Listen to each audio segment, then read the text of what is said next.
Wait, pause for a second. Something quiet, something almost invisible has just shifted, and even though you can't see it from where you're sitting right now, your person felt it. Not in the loud part of their day. Not in front of anyone. It was in a small, unguarded moment, when they were alone with a notebook they hadn't opened in a while, and a sentence came out of their hand before they had time to filter it. They wrote something about your silence, and then they sat there, staring at it, unable to move on the way they were planning to. If this message speaks to your heart, comment, "I receive this love," like the video, and subscribe for more. Let me set this scene properly, because the texture of it matters. It wasn't morning. It was that strange in-between hour, the part of the night where the rest of the world is asleep, but you're not tired enough to give up on the day yet. Their room was mostly dark.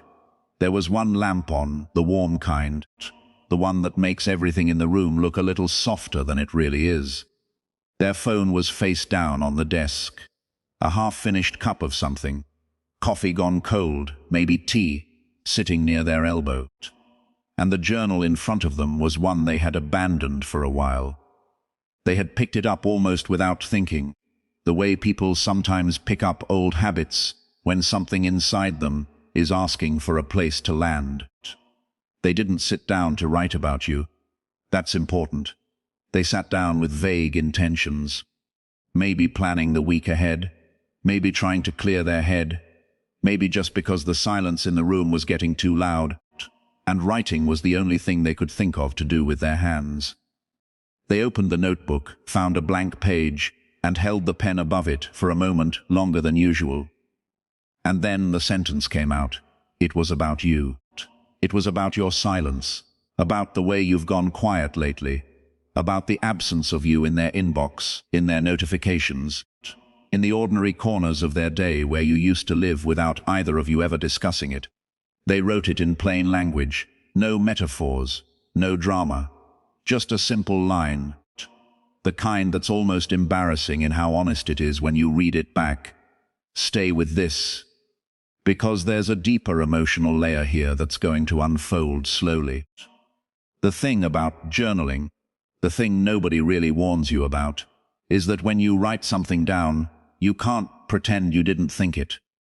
The page becomes evidence. They sat there and looked at what they had written, and the words just stared back. And in the silence after writing it, they realized something they hadn't let themselves realize before. Your silence wasn't background noise to them. It was something they had been hearing every single day, loudly, even when they were busy, even when they were laughing at something, even when they were telling themselves they were fine. They had been hearing the absence of you the whole time. And here's the part they didn't expect. They didn't cry. They didn't slam the journal shut. They didn't have a big emotional moment about it. They just sat very still. The way people sit still when something true has just landed, and they need a minute before they can do anything with it. They picked up the pen again. They didn't write anything more. They just held it. Then they put it down. Then they read what they had written one more time.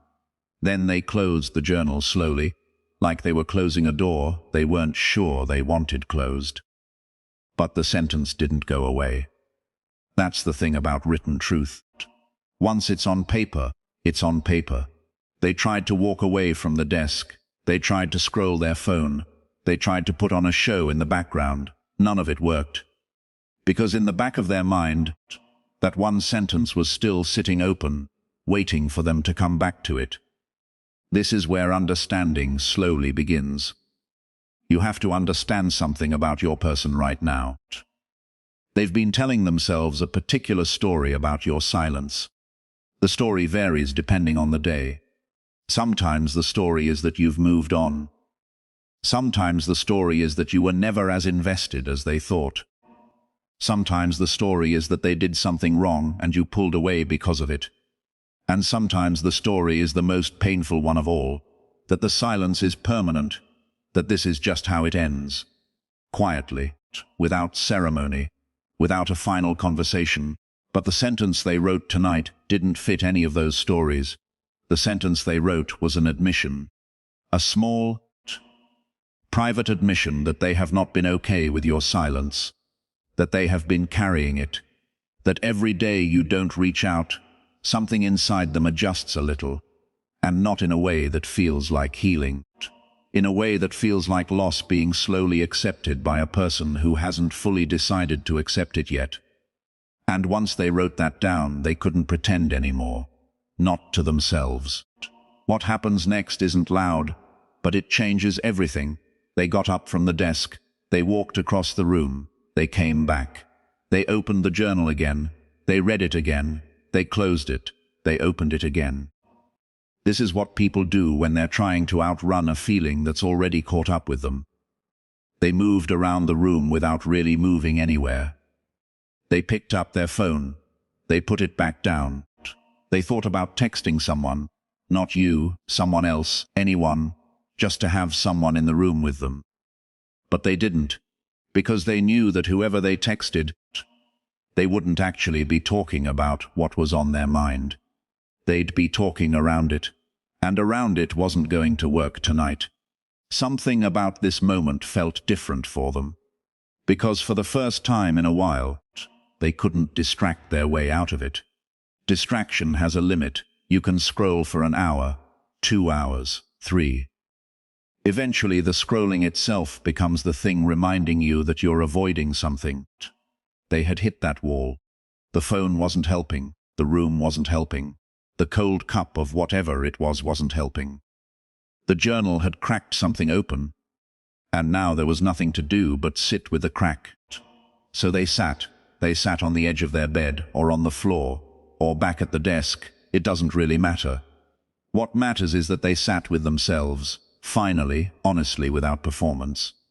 And in that sitting, the memories started to come, not all at once. They came in pieces, the way real memory works. A small thing first, the sound of your laugh in a particular conversation. Then a bigger thing, a moment you tried to tell them something important about how you were feeling, and they hadn't fully met you in that moment. Then a quieter thing, the way you used to send them something small in the middle of the day, a song, a meme, a thought, the kind of thing that people only send to people they're really thinking about. And then they remembered the day those small things stopped. They didn't remember it as a date. They remembered it as a feeling. The feeling of checking and there being nothing. And then checking again. And then telling themselves they didn't care if there was something or not. And then realizing, much later, that the not caring was a thing they had to keep telling themselves, which meant they cared. And this is where things quietly began to shift inside them. The thought that came next was the one they had been running from. It was a small thought, quiet, almost shy.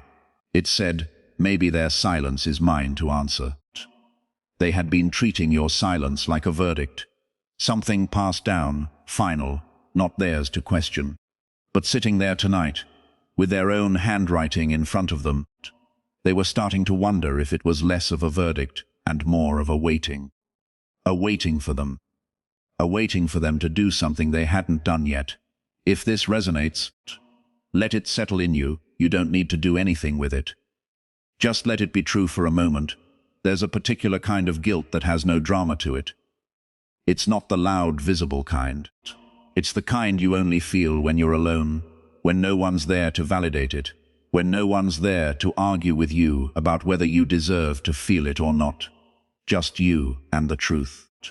They were sitting in that kind of guilt now, not heavily, not dramatically, just honestly. Why did I let it get this quiet, they thought. Why didn't I say anything when I could feel it shifting? Why did I assume the silence was yours when so much of it was actually mine, when so much of it was me waiting for you to come to me when I should have been the one going to you? These weren't questions they were asking out loud. They were questions that just rose up, the way questions do at 1 in the morning, when the lights are low, and the journal is closed, but the sentence inside it is still ringing. They didn't have answers. That was the hardest part. The not having answers. Because the not having answers meant they had to keep sitting in the question. And sitting in a real question changes a person. This part, they didn't see coming. They picked the journal back up. They opened it. They didn't reread the sentence this time. They turned the page. They wrote something else. Just a few words. Something like, I miss them, and I don't know what to do with that. And looking at those words, they felt something they hadn't let themselves feel in a long time. Permission. Permission to actually feel what they were feeling, instead of constantly translating it into something more manageable. Permission to admit that missing you wasn't a sign of weakness, or backsliding, or unfinished work. It was just true, plainly true. Plainly true things have a different weight than complicated true things. Plainly true things don't argue with you. They just stay. This is where things started to shift, not in their behavior yet, in their inner posture. They weren't sitting up straight against the feeling anymore. They were letting it be in the room with them. And once a feeling is allowed in the room, it has a chance to actually be felt, instead of just managed. They thought about the last conversation you two had, or the last real one, not the polite ones. The last one where something true was said, even if it wasn't said well. And they thought about what they had taken away from it. And they thought about what you had probably taken away from it. And they realized sitting there that the two takeaways probably weren't the same. That you might have walked away from that conversation, hearing something different than what they meant. That your silence might not be about disinterest at all, that it might be about hurt, or protection, or waiting for them to clarify something they had never gone back to clarify. And this is the part they're still trying to understand. Stay with this, because something's about to deepen. There's a difference between regret and accountability. Regret keeps the focus on yourself, on how you feel, on how bad it is, on how sorry you are. Accountability shifts the focus to the other person, on what they experienced, on what you owe them, on what they might still be waiting for. Your person was sliding from the first one into the second one tonight. Slowly, painfully, not in a self-flagellating way, in an honest way, they were starting to see you, not as the person who had gone silent on them, but as a person who had been waiting on a clarification that never came. And that hit harder than the regret did, because regret is about you, accountability is about them. And once you start really seeing the other person, really seeing what they've been holding while you were busy managing your own ego, something inside you reorganizes itself. What happens next isn't a decision yet. It's slower than a decision. It's the ground beneath a decision starting to firm up. They were starting to consider, for the first time in a long time, that the silence between you didn't have to stay. Not because they were going to fix everything overnight, not because they had figured out the right thing to say, but because the silence was no longer a place they could comfortably live in. The journal entry had made it uninhabitable. You have to understand, they're not impulsive about this. That's not who they are. They're not going to do something rash tonight. They're not going to send a long, emotional 3 a.m. message they regret in the morning. That's not the kind of return this is.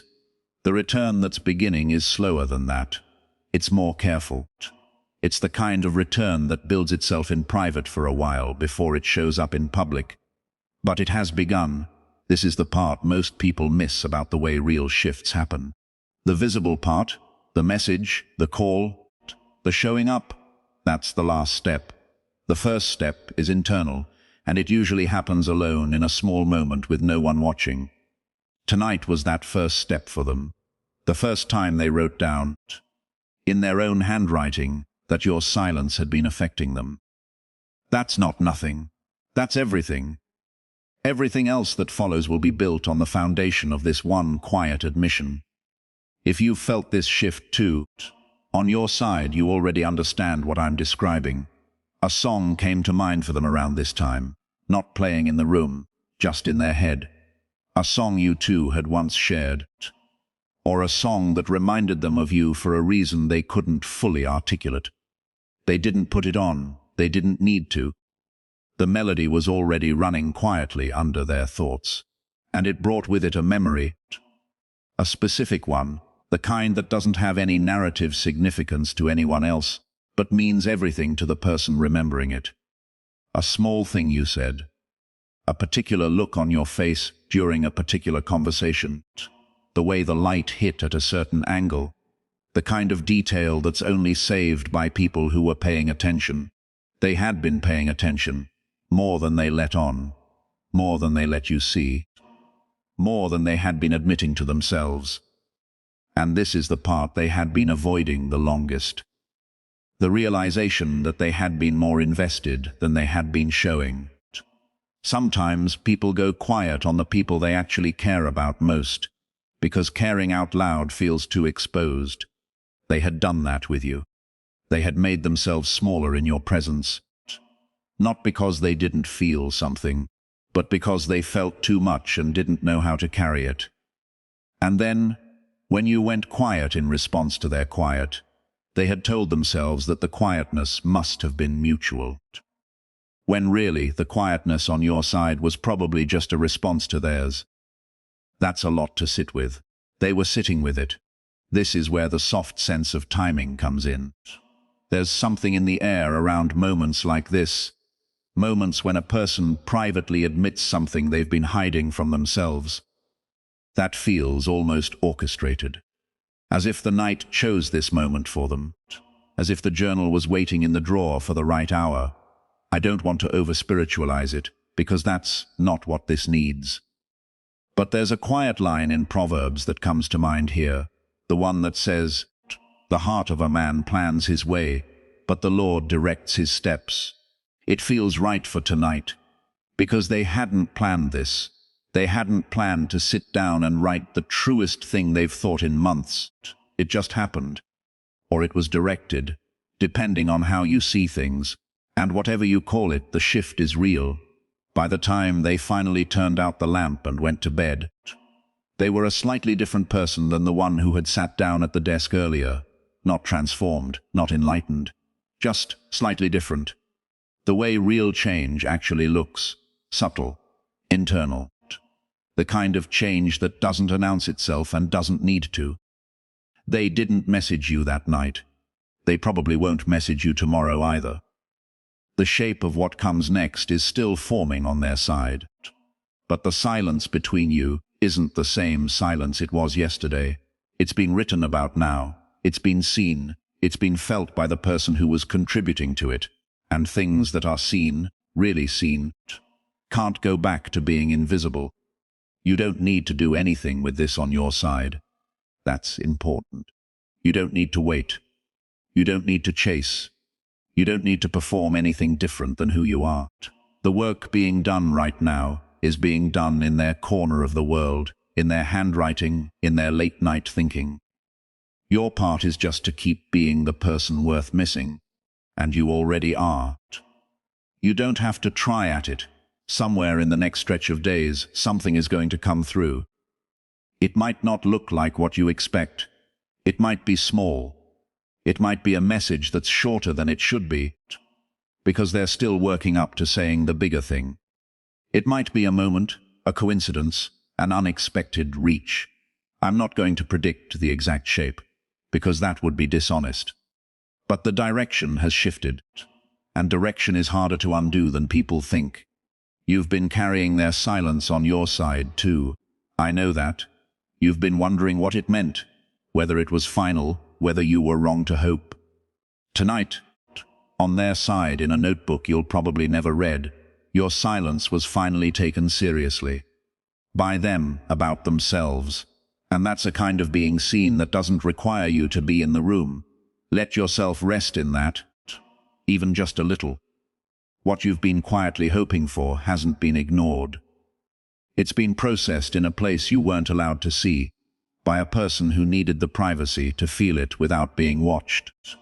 That's how some of the most important shifts happen. Out of view, in the dark, with a pen and a page and no audience. And what they're beginning to realize now is something they can't walk away from anymore.